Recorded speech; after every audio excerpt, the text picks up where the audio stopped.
नवरात्रि के पहले दिन क्यों होती है शैलपुत्री की पूजा? जाने पूरी कहानी। नवरात्रि के पहले दिन देवी दुर्गा के जिस स्वरूप की पूजा की जाती है वह माता पार्वती का स्वरूप है। पर्वतराज हिमालय के घर पुत्री के रूप में जन्म होने के कारण मां दुर्गा जी का नाम शैलपुत्री पड़ा। शैल का अर्थ है हिमालय और पर्वतराज हिमालय के यहाँ जन्म लेने के कारण मां दुर्गा को शैलपुत्री कहा जाता है। नवरात्रि के पहले दिन मां दुर्गा के प्रथम स्वरूप शैलपुत्री का पूजन अर्चन किया जाता है। वृषभ बैल इनका वाहन होने के कारण इन्हें वृषभारूढ़ा के नाम से भी जाना जाता है। इनके दाएं हाथ में त्रिशूल है और बाएं हाथ में कमल धारण किया हुआ है। मां शैलपुत्री सती के नाम से भी जानी जाती हैं। सती प्रजापति दक्ष की पुत्री थी और भगवान शिवजी की पत्नी थी। पुराणों के अनुसार एक बार प्रजापति दक्ष ने यज्ञ करवाने का फैसला किया। इसके लिए उन्होंने सभी देवी देवताओं को निमंत्रण भेज दिया, लेकिन भगवान शिव को नहीं। देवी सती भलीभांति जानती थी कि उनके पास निमंत्रण आएगा, लेकिन ऐसा नहीं हुआ। वो उस यज्ञ में जाने के लिए बेचैन थी, लेकिन भगवान शिव ने मना कर दिया। उन्होंने कहा कि यज्ञ में जाने के लिए उनके पास कोई भी निमंत्रण नहीं आया है, इसलिए वहां जाना उचित नहीं है।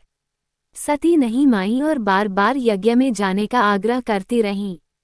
सती के न मानने की वजह से शिव को उनकी बात माननी पड़ी और यज्ञ में जाने की अनुमति दे दी।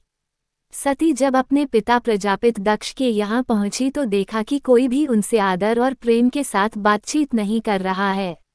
सारे लोग मुंह फेरे हुए हैं और सिर्फ उनकी माता ने स्नेह से उन्हें गले लगाया। उनकी बाकी बहनें उनका उपहास उड़ा रही थीं और सती के पति भगवान शिव को भी तिरस्कृत कर रही थीं। स्वयं दक्ष ने भी अपमान करने का कोई मौका ना छोड़ा। ऐसा व्यवहार देख सती दुखी हो गईं। अपना और अपने पति का अपमान उनसे सहन न हुआ। सती ने अपने उस रूप को तत्क्षण वहीं योगाग्नि द्वारा जलाकर भस्म कर अपने प्राण त्याग दिए। भगवान शिव को जैसे ही इसके बारे में पता चला तो वो दुखी हो गए। दुख और गुस्से की ज्वाला में जलते हुए शिव ने उस यज्ञ को ध्वस्त कर दिया। इसी सती ने अगले जन्म में फिर हिमालय के यहाँ जन्म लिया और वहाँ जन्म लेने की वजह से इनका नाम शैलपुत्री पड़ा। मां शैलपुत्री का वास काशी नगरी वाराणसी में माना जाता है। वहाँ शैलपुत्री का एक बेहद प्राचीन मंदिर है जिसके बारे में मान्यता है कि यहाँ मां शैलपुत्री के सिर्फ दर्शन करने से ही भक्तजनों की मुरादें पूरी हो जाती हैं।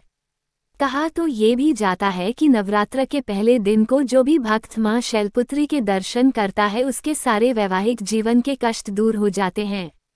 धन्यवाद दोस्तों। यदि आपको यह वीडियो पसंद आया हो तो इसे अपने मित्रों के साथ शेयर करें और हमारे चैनल को सब्सक्राइब करें।